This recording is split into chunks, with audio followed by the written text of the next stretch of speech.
that happened on of course, on a very, very cold day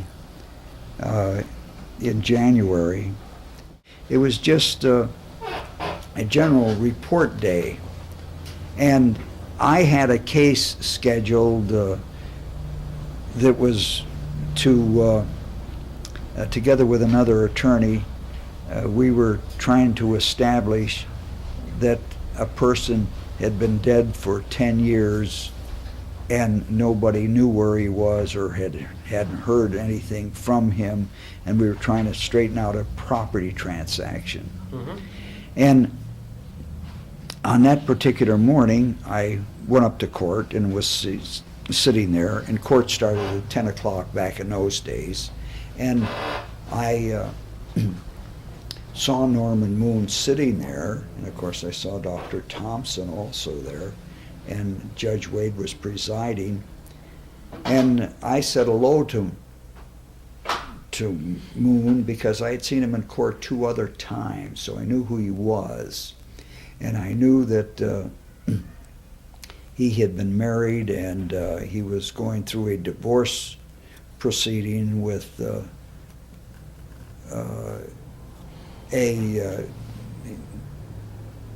a girl by the name of Schwab, Janet Schwab, who was from Tiddiout, Pennsylvania.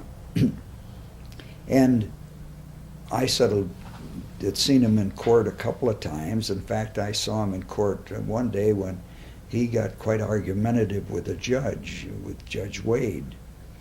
And I was rather surprised when I saw him, sitting there waiting for his case to be called. And the case that I was on, we had no elevators at the time in the courthouse, so we had to go down to the Register of Will's office and take a statement from my client so that we could establish that her brother had been dead for at least over 7 years, so that we could get this property transferred. And Judge Wade came down and took the statement with a court reporter in the Register of Will's office. And as soon as we were through with that, the judge then walks up the back steps with a court reporter and everything and goes up to call the next case. And the next case was the case of Norman Moon, for him to report as to what he wanted to do with the fact that he had lost an appeal to the Superior Court as to how much he had to pay his wife. That is, for support.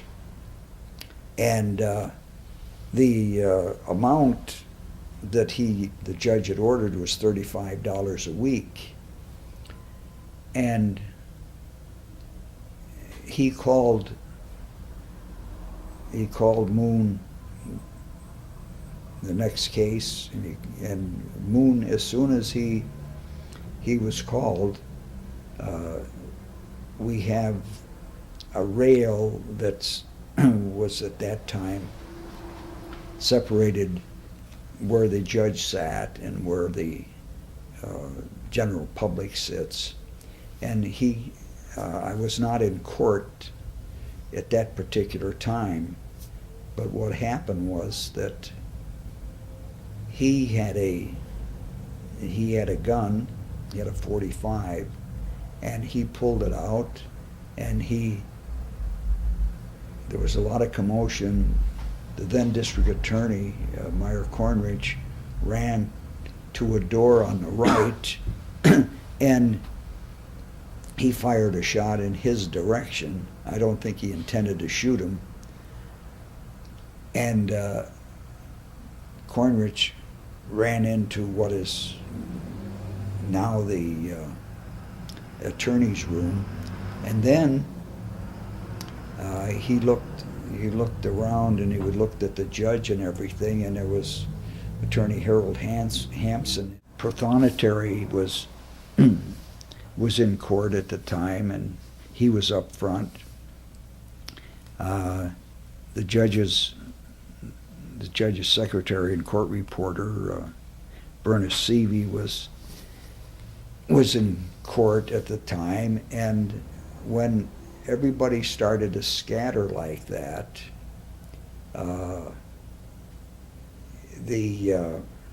there was a lot of confusion, and he went over to the judge, went around the bench, and pointed his gun at the judge, and the judge was telling him not to shoot, and the next thing he did was he fired a shot at the judge, and then the judge went around the front of the bench.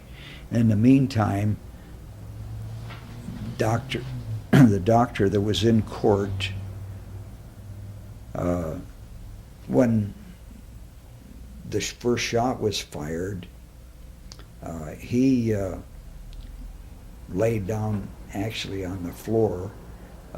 He was in one of the benches, and Moon went around to the front of the bench, and he fired point blank at the judge, and the bullet went through the judge and lodged in the front of the bench. And then what he did was he went to the front of the courtroom and went out the doors and went down the steps and started to go out the front door. And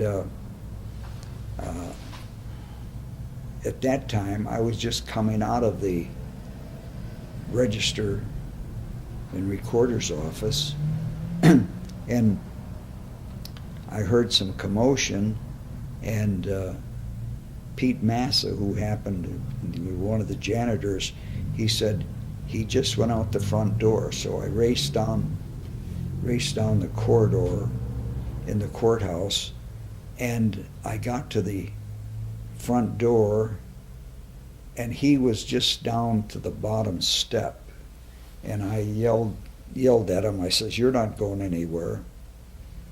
And I started down towards him, and he said, "Don't try to stop me or I'll shoot." And he pointed his .45. I recognized the .45 because I carried one in service. Sure. And then, by that time, none of this took more than a matter of 5 minutes. Sure. At the most. Someone had called the state police, and the state police barracks at that time was the house that's still standing directly across the side of the courthouse on Market Street. And there were, I believe, 3 police officers. They had received a call that there had been a shooting.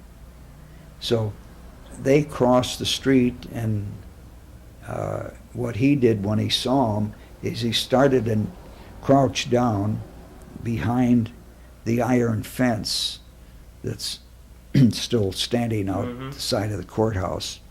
And he thought that they were coming over to him. And so he was crouching down, so he was in a position if they came towards him. Now, on this particular day, it was cold. The temperature was about 0. And there was about, I think, 24 inches of snow, because it had been snowing. And he had parked his car right directly in front of the courthouse. And while he had crouched down to see whether the officers were coming for him, snow had been piled up there.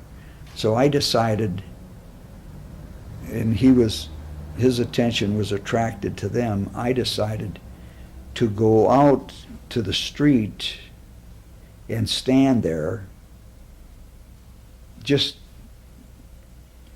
still on the sidewalk, on the sidewalk in front of the courthouse. And what I did is I stood there and I thought that for him to get to his car, he was going to have to go around me one way or the other. And if I had the opportunity, I might have tried to do anything, do something, and I decided that he'd have to get around me one way or the other. And what he did was that, of course, he knew what he was doing at every moment. He kept the gun on me, had the gun in his right hand, and what he did was he circled and turned his body and kept the gun on me so that I wouldn't be that close to him I wouldn't be as close to the gun, and therefore I wouldn't have a chance to try to grab it or do whatever could be done. So then, and of course while he was doing this, he told me, he said, "Don't try to stop me or I'll shoot." Mm-hmm. So then he got into his car and I stood right there, and he went west on 4th Avenue. And I wanted to make sure that, and I watched him, to make sure that he was going west beyond Hickory Street, because the Hickory Street Bridge is the one you take if you wanted to go out of town, and sure. in that direction to the south. And I knew he was from Connellsville, Pennsylvania, which is down outside of Pittsburgh. And I waited to see that he went far enough west on 4th Avenue. And just at that time, Trooper Paul Dell comes around a corner, and he has with him, he was alone, and as soon as he came around the corner, why, Corporal Nadio grabbed him and said, "We've got a shooting, and follow the car that just took off west," and took me with him. And he had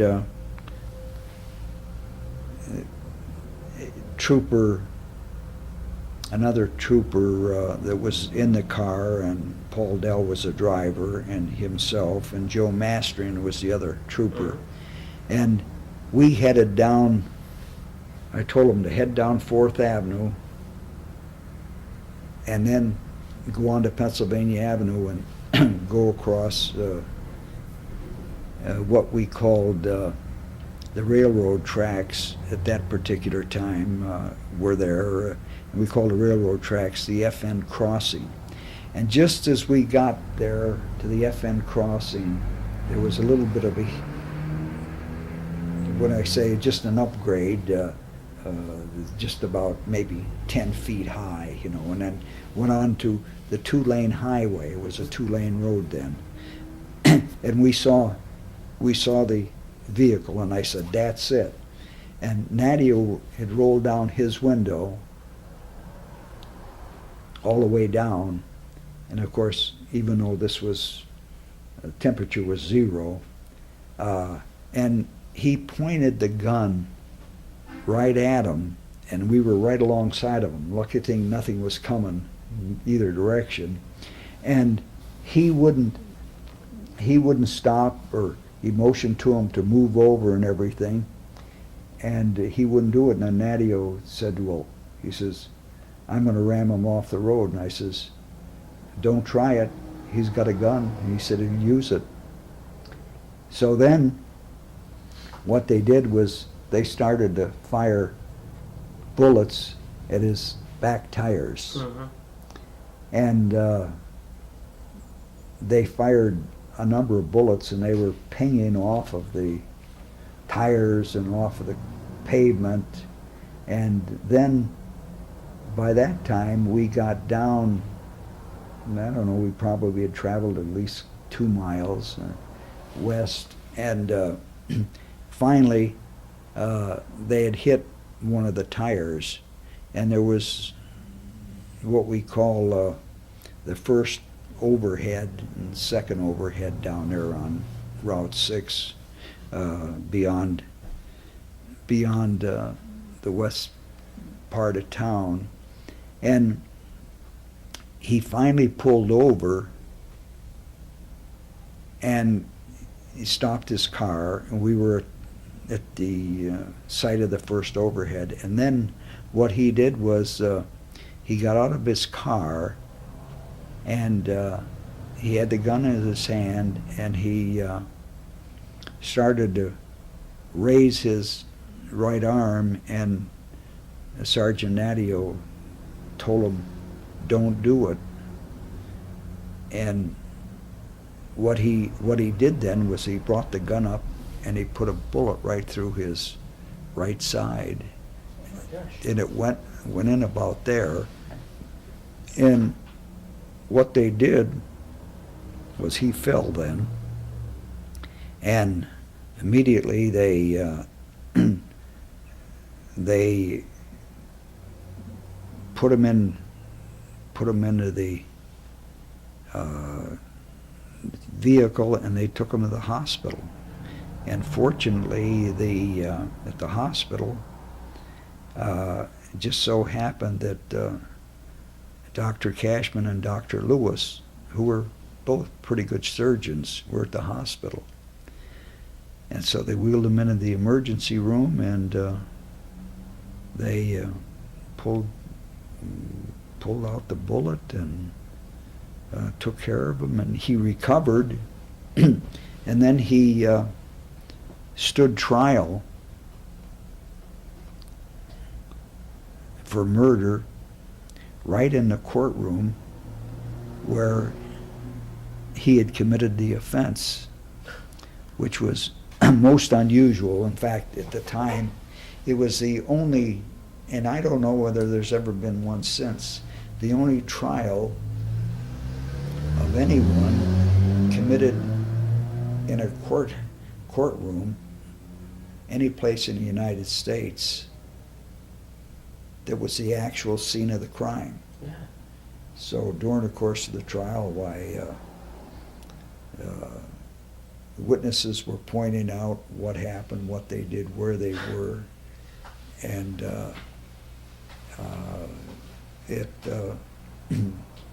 of course he was found guilty of murder in the first degree, and he was sentenced to death.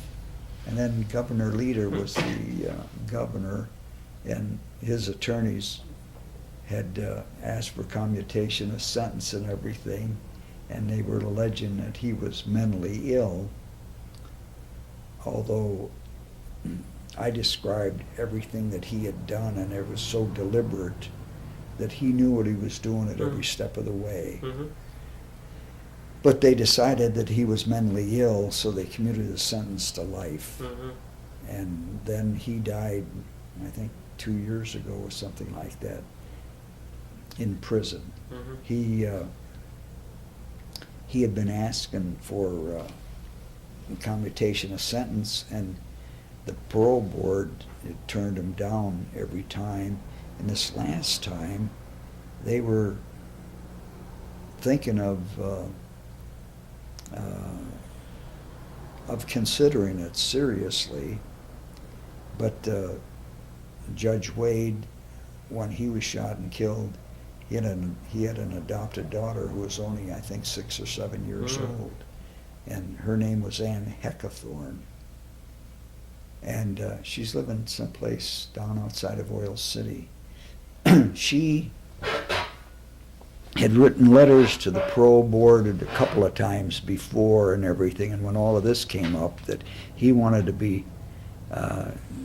his sentence commuted so that he had a brother that was living, and his brother was willing to take him because he had contracted cancer, and he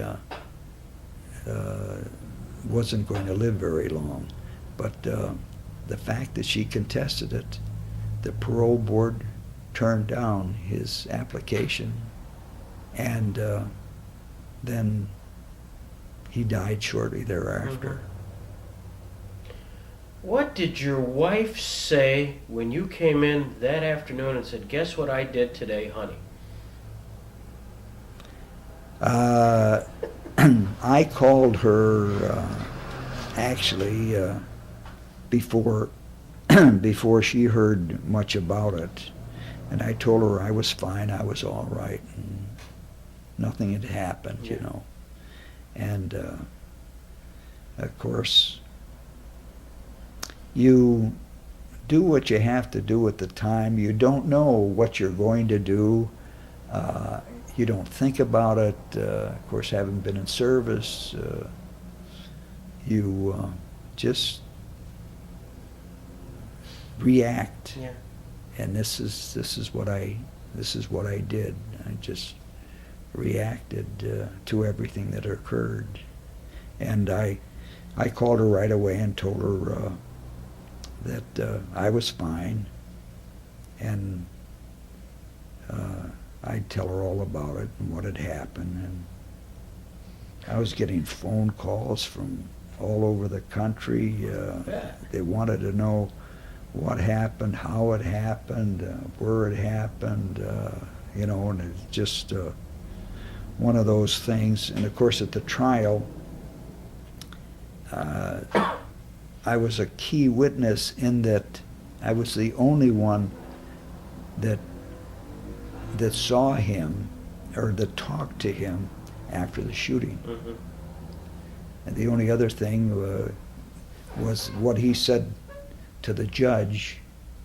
And of course the judge said to him, "Don't shoot, don't shoot." And he, of course, said a few things to the judge, and that was it. But nobody knew what his mental condition was or anything like that. Mm-hmm. And they were trying to, of course, they were using a defense of temporary insanity. Mm-hmm. However, the description that I gave him of what actually happened, that he telling me, don't try to stop me or I'll shoot, and then going over to the fence, and then when I went behind him and everything, and he had to deliberately get around me, Right. and he made sure it was just like two, whether checker players or chess players, making certain moves, deliberate moves. Yeah. That was it. And of course, that deflated the defense of temporary insanity, because he was sane at the time. He knew exactly what he was doing every minute. Now, he had been a tail gunner in service, as I remember. He had been in service, and he knew what he was doing. Mm-hmm. Unbelievable. It is now. What would I do if it happened today? I don't know. I wouldn't. It would be different. It would be. You didn't actually hear the gunshot at all. No, You're done. but I had heard the door opening and closing, you know, because they're great big high doors, you Yeah. know, wooden doors, and as soon as Pete Massa said he just went out the front door, and I don't know how fast I ran, but I ran fast enough that when he mentioned that to me, I was at the end of the hallway, and I looked and I saw the door just closing, and I got to the front door and got out the front door when he was just stepping off the last step. So, you know, I must have ran pretty fast. I was a lot younger then, and I was able to move faster. But the surprising thing that whole business couldn't have taken, and you'll see what I described in the Yeah. story there. It couldn't have taken the whole thing in 5 minutes. It would have been